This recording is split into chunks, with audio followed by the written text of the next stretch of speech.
Howdy folks, welcome back to Nomad Boat Building. In our last video we started this difficult repair on this small acorn dinghy. We made patterns to replace the garboard plank. We ripped out the old one and we started cleaning up the surfaces to put the new one back in. So let's just take a quick review of what the game plan is for this repair. Plan A did not go as planned, which was to leave a little, what we call a rabbet, so that I was going to create a shiplap joint between the two planks. The reason that went south is because I was using this batten that was attached to here to guide the router. But that batten wasn't able to lay fully flat against this plank throughout its whole run. It sort of was kind of rising up off the surface, and so the depth of the router bit was inconsistent. And I want a consistent depth through that shiplap to create a good joint.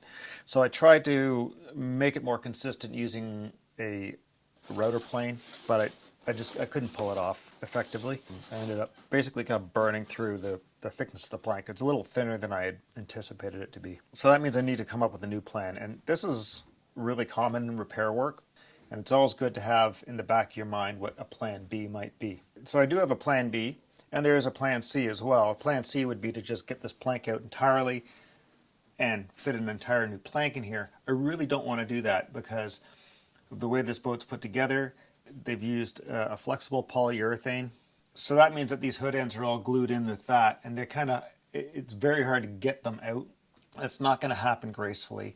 And these planks are nailed in. So I'm sticking with this plan. What I'm going to do is create just a beveled edge on this so that we're basically going to have like a scarf joint that runs the whole length. So we'll cut them back like 1/2 inch, bevel that off, and then the new plank will also have a matching bevel, and we'll glue those down together. I don't even know how I'm going to tack it together. Maybe I might have to use pin nails or something to just sort of pin it along the way and then pull the nails out afterwards. But at the very least, even if I had to shore down, at least I'd have one plank shoring down, pressing against the next one to help close up that joint. So that's the plan I'm going to follow. It means the pattern that I made before, which matches this line here, is just going to have to get a little bit bigger. It's going to have to get a 1/2 inch wider, roughly, in order to facilitate that beveling. That's easy to do. And I think that's my best bet. So what I want to do now is I got to clean up this whole surface here. There's lots of bedding compound or polyurethane stuck to the face here, and it's also here on the keelson. It was under the plank as well. So I want to get that all cleaned off really nicely. I'll probably do something to fill all the nail holes in the keelson, just put little wooden plugs in there. I've got to clean up the edge of this plank as well, so just square it up. I think I might focus on getting the other plank together, start to get it fitted, and we'll worry about the bevel last. Although I should probably bevel it while it's still flat. Yeah, that'd be the best thing to do. It'll do a rough fit. Make sure it fits well, then bevel it, and bevel this one, and then we'll focus on steaming this into place and tweaking the bevel to get it to fit. Up here I gotta finish chopping this out. I gotta get in here with a chisel and just whittle all this junk out of here. If you're gonna do repair work, you really want to have some what we call nail chisel, which basically is a chisel you don't mind driving into some nails. The very best ones are borrowed from your brother-in-law.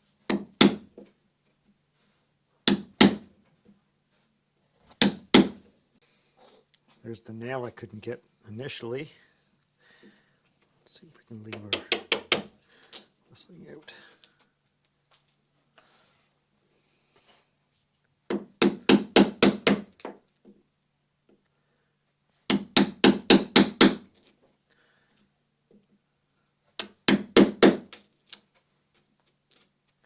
Grab that now. Come on.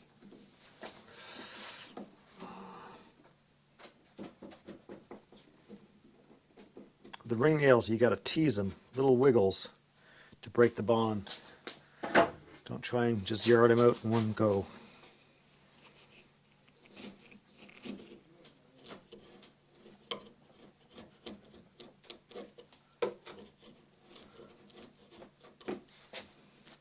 In a perfect world, I want to get down to just bare wood, get all the old compounds off of there so that when I put my own compounds in later on, I've got clean surface to apply them to that I can be sure will give me a good result.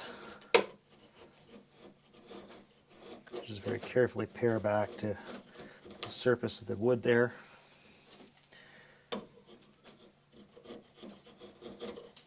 This was not really well fitted in the first place, I can tell just by the amount of goop in there and the shape that it has. So we're going to have to put more goop in ourselves, unfortunately.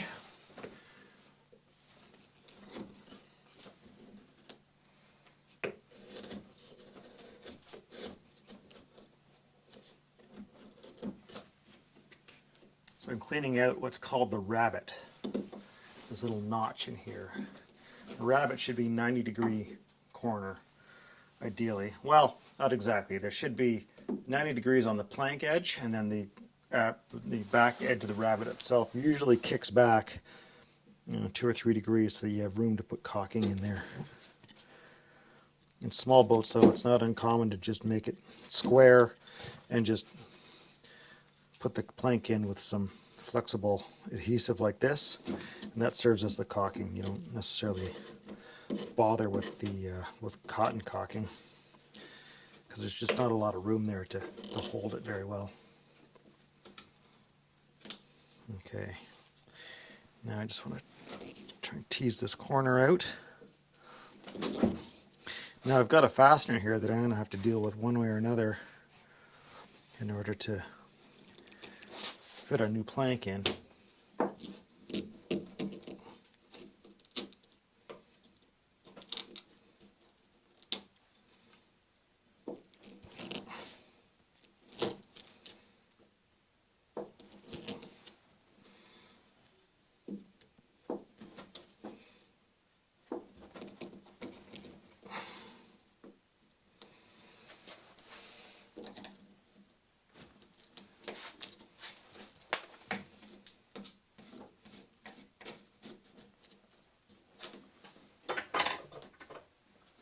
I usually don't stop this process until I've got all my surfaces really good and clean before moving on to the next step.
So I want to clean off any loose and flaky paint because I can't rely on a good tight waterproof joint in here because I know this isn't very fair. Later on, when I put my plank on and I've put this in with some more flexible adhesive, I want to be able to clean that up without it being a nightmare.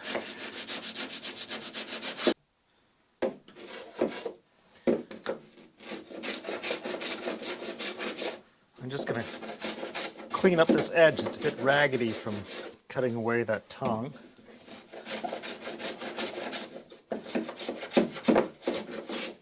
I want it nice and fair.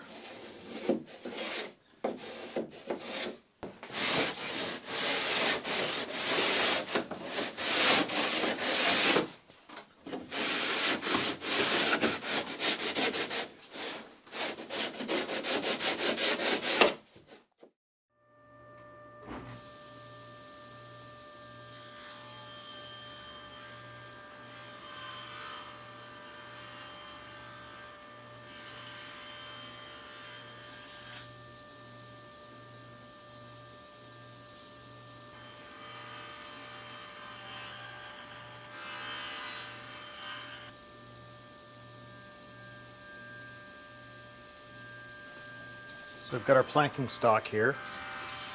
Now I didn't have any stuff in stock that was long enough to do this in one shot, or rather, I had stuff in stock that's long enough to do this in one shot, but it would have resulted in more waste than I would like to be stuck with. And I mean, this perfect example of this was probably a piece of waste material from using some longer planking stock or wider planking stock on another project. So I got so much stuff piled up that's in this sort of, 4 to 6 foot range that I got to try and use it up. And I think it's more cost effective for me to use this and do a scarf joint in it than to get out a big piece of full length stock and have to split it down to get it to this thickness anyway. Now putting a scarf joint in this seems like it's extra work, but in some ways it isn't, because what it's going to allow me to do is fit the front portion and the back portion separately, and that's going to give me more leeway to get the shape fitting just right, and then I can lay out where my scarf has to go, cut and glue that scarf. I've done this sort of thing many times before, and it's kind of my preference. This end of the board has got the most pure vertical grain happening in it, so I'm going to keep this as the forward portion, and I think I'm just going to leave these together and just slip it down so that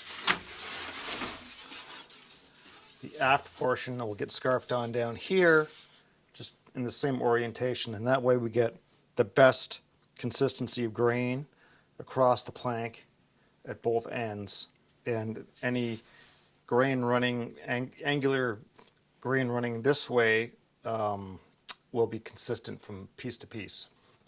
I mean, this is all vertical grain, so there isn't really grain running the other way, but there's always a little something that can impose the grain being cutting clean in one direction rather than the other. So this is just a simple way to keep them oriented. So we'll do that. I'll mark this one with this edge here and this one, that edge there, so that we can keep those clear.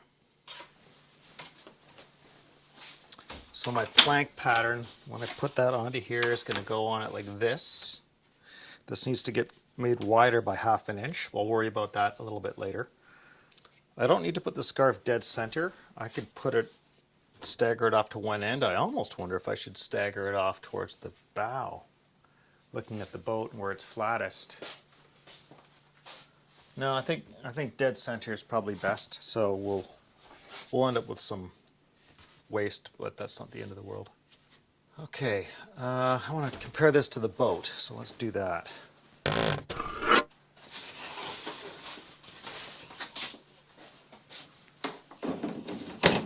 So what I want to do here is just try and jam this right up into my rabbet and see how it fits.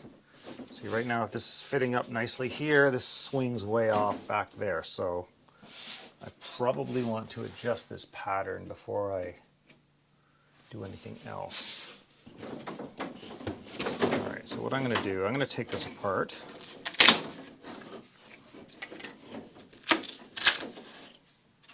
Make up this pattern a little differently. In fact, I can probably just do a little bit of whittling. I don't want to change this too much.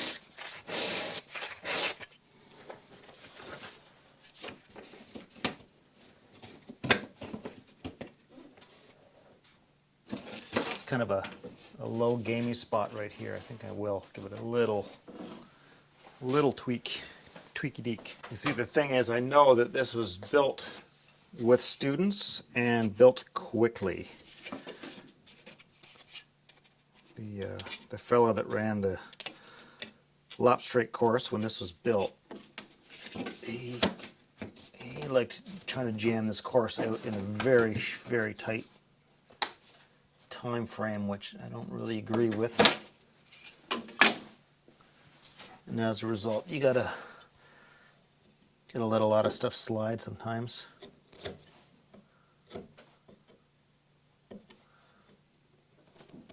I mean, he had valid reasons for doing that at the time. The course I run is definitely different. I've lengthened the course by a few days relative to the way it was done before. I built this specific boat twice, but we're going to build a different boat in the next running of the course, which is going to happen this fall. This is 2025. It'll be in November.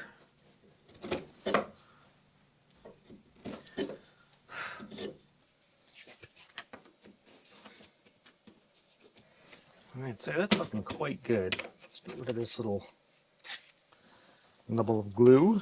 Repair work is fiddly.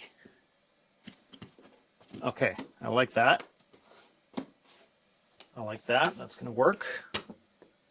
You know, just judging by the way this is sitting in here right now, I think I could ease this rabbet just a little bit here.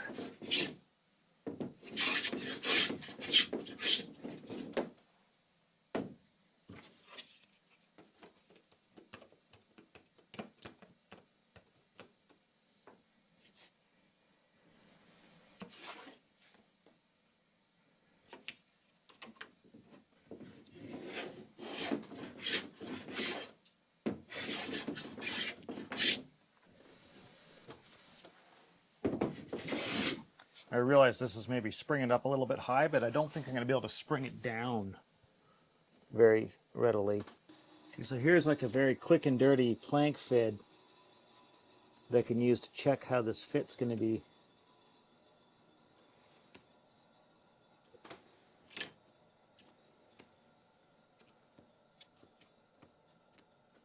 So it's still running a little high.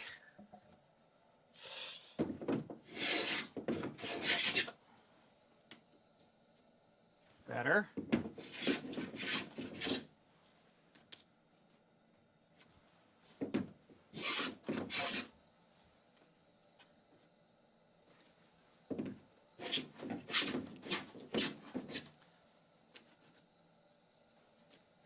I don't want to take off too much because it's going to be, I don't know what kind of other problems I might be making for myself, but I think I can get away with a little bit. Okay, back to what I was doing. That's going to fit in there nicely.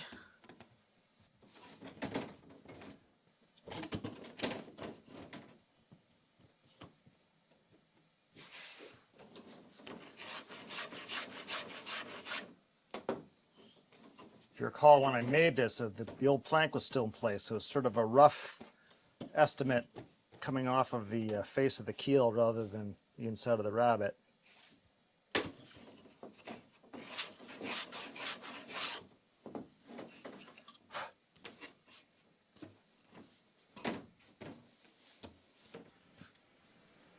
You know what? I'm going to cut this up. I'm going to redo this all in little pieces because I'm going to get a better result by not fighting the full length of it. So let's do this.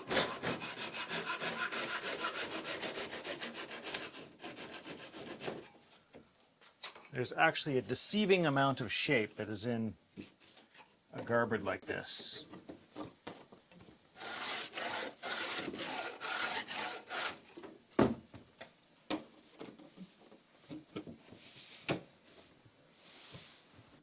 Okay, I like that. That's suitably tight.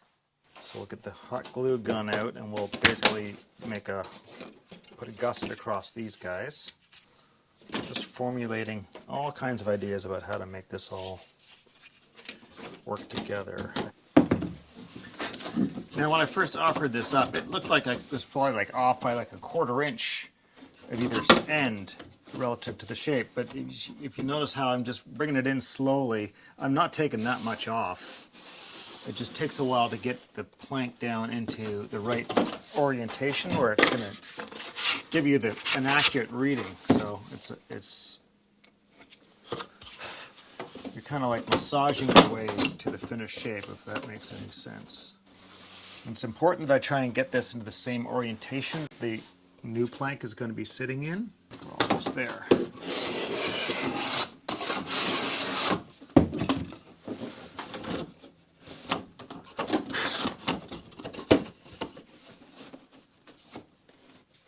There we go. That's really good. Now the last little piece.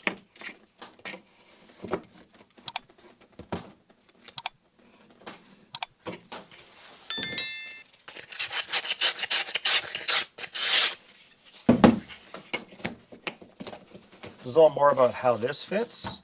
This is all going to get overlapped and then beveled off. So I've actually got a fair bit of wiggle room.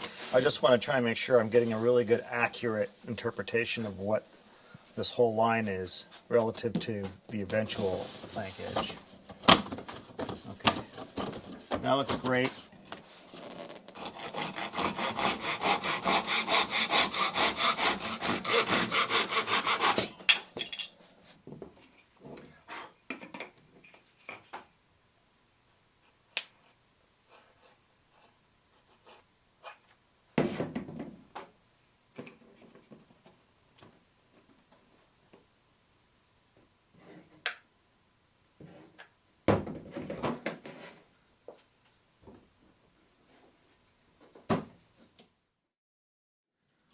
Okay, carefully pull our spiling out.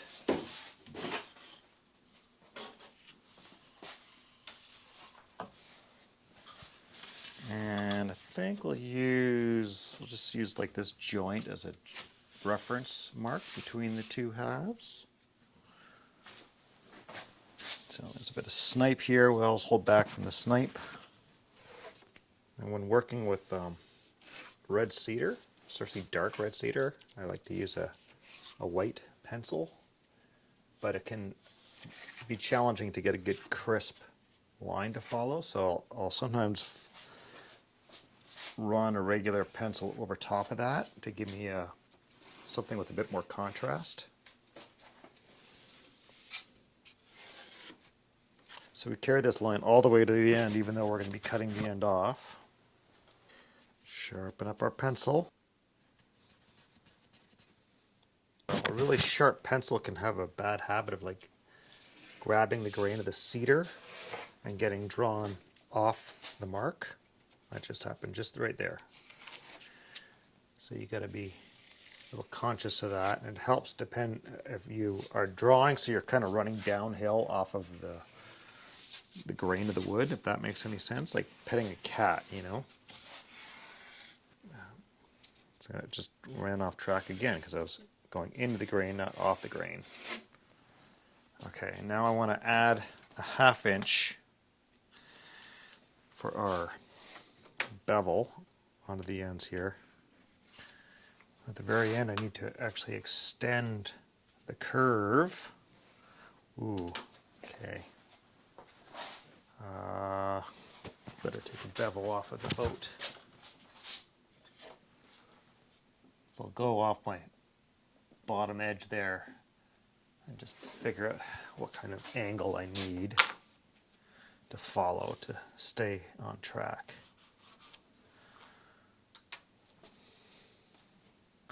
We can leave just a hair of extra material to whittle back from if necessary.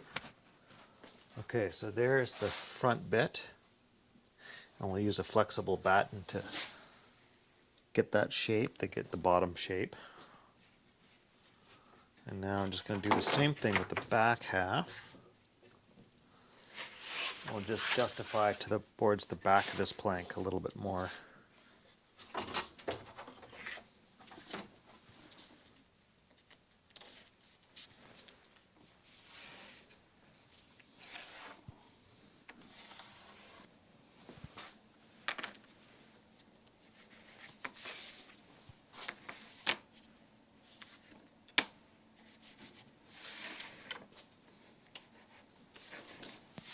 Okay, and we set our spiling off someplace safe, because we don't want to ruin that in case we need it for any reason.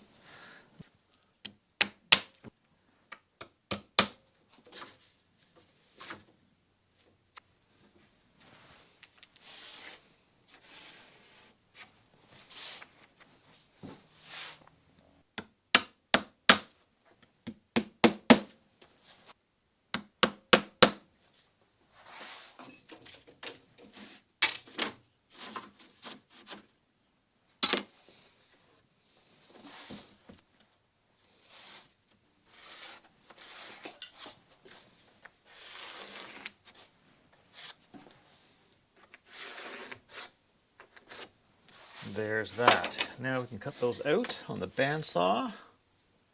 I often cut this stuff out on table saws because it's so, like I'll cut this line out on the table saw.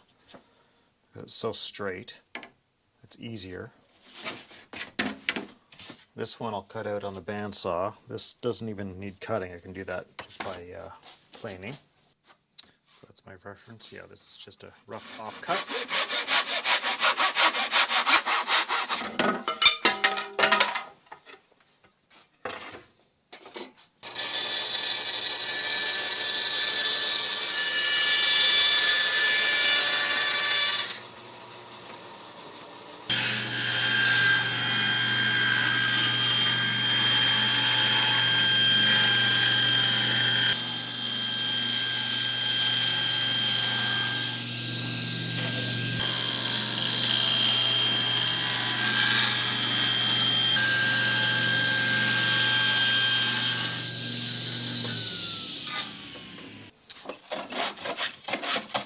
Okay, now under normal circumstances, I would kind of leave this a little bit large and fit it into place and make sure this all fits before I commit myself to the final width, but this is kind of a captured part, and so I don't really have that luxury.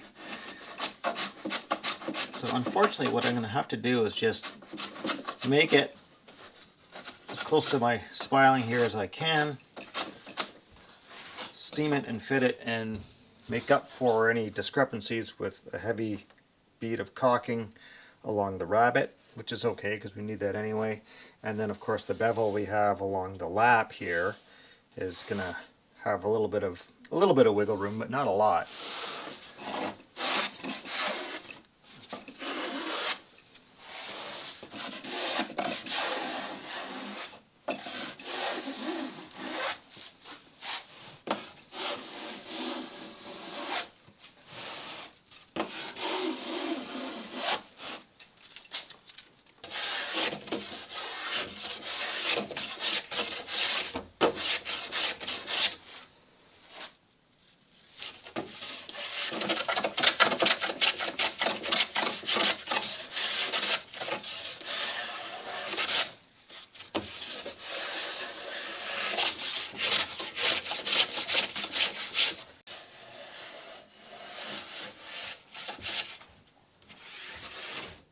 We'll get the sight down it and look for any discrepancies. And we'll offer this up to the boat before we do any steaming or anything. Make sure it looks like it's going to fit, hopefully. I have to steam the end of this.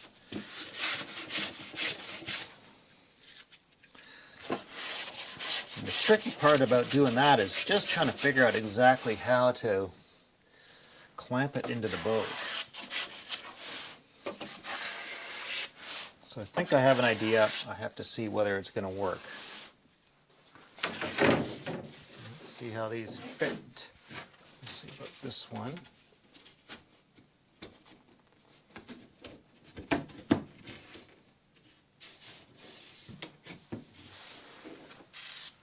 Okay, well, I think all I can really do is work on my bevels. Yeah, looks like that's going to work out. Okay, so the back side of this needs a 1/2 inch bevel. So I actually ran I used a marking gauge on here and ran it down the length, and now I'm just using the white pencil to sort of highlight where that line is because it's pretty much invisible.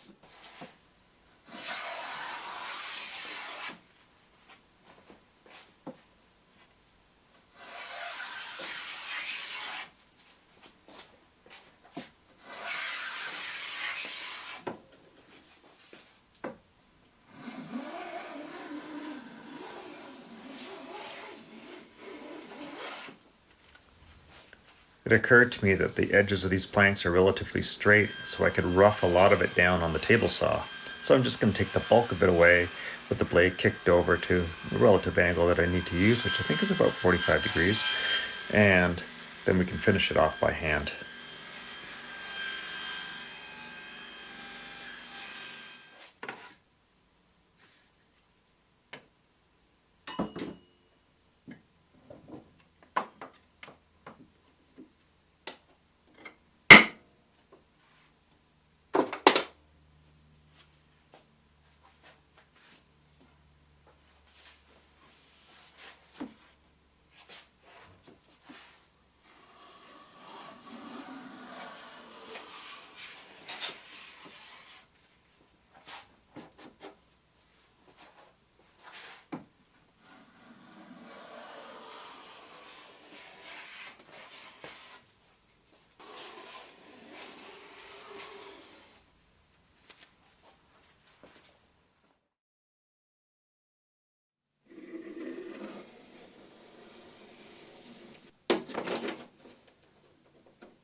Okay, now to plane the bevel. This is probably going to be pretty harsh on my plane, but there's not much I can do about that.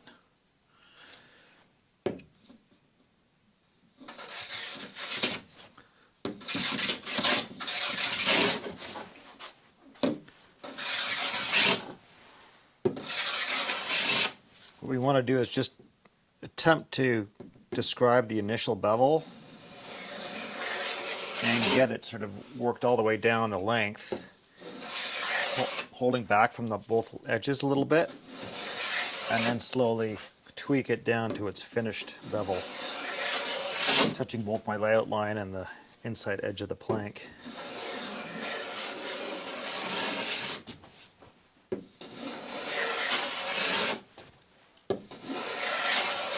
I'll just do this in sections going about halfway initially, I think, and then come back and do it again.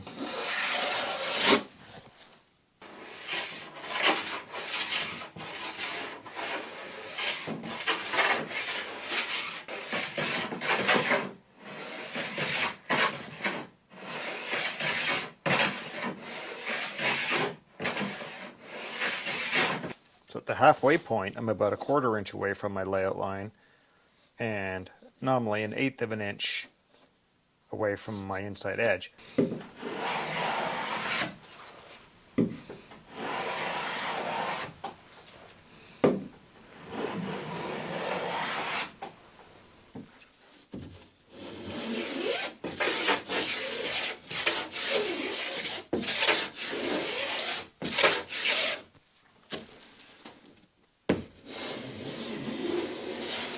Getting into the part where it winds, so everything's getting a whole lot trickier all of a sudden.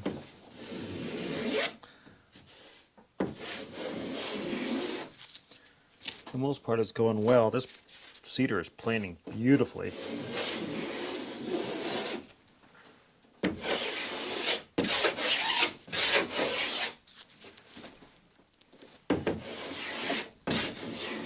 The trick is to not go past my feather edge, but to also hit my line on the inside, so I'm sort of having to a little bit dance back and forth between the two edges, focusing my plane pressure on one or the other to achieve that.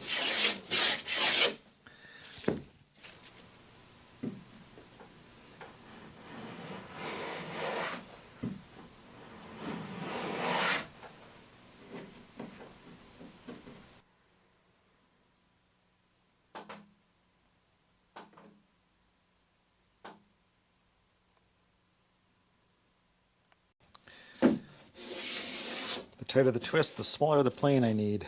Ooh,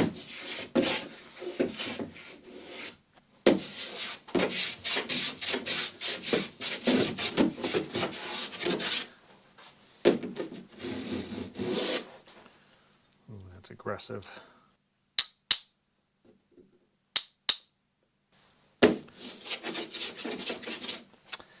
These little thumb planes can be great, but they're a right pain to try and adjust.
All right, folks, I think that's going to be it for today, but we're going to pick up where we left off in the next episode. I certainly hope you're going to join me for that. If you like these videos and you'd like to help support the channel, please consider joining me over on Patreon. You can find links in the corner or down in the description. All right, folks, we'll see you next time.